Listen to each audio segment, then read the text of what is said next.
Alright, this is a short and sweet review. Now on to the review. The game's biggest problem is how it tells a story.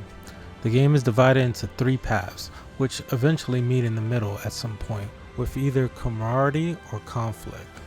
The issue lies in the separation of those paths and their context from the overall main story arc. Think of it like this. You go through one path and you know your allies and enemies that your path entails.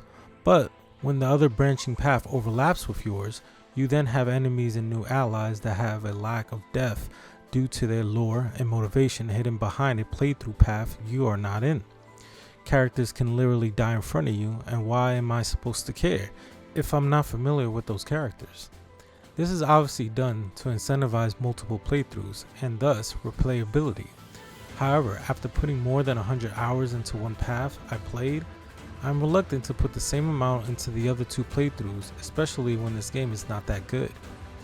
Another problem I have with this game is how the skill authority is tied to gambits.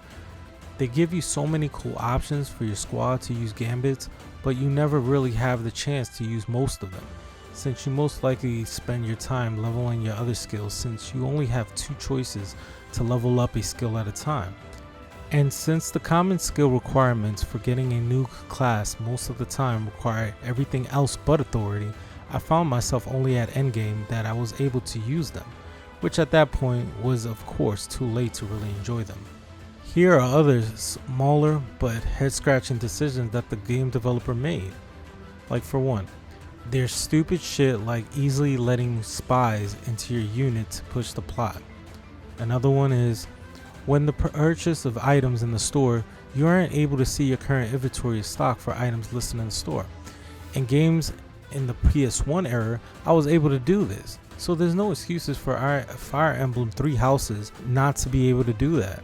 Also, it's annoying that you have to hold down the button until you get to 99 to max purchase anything.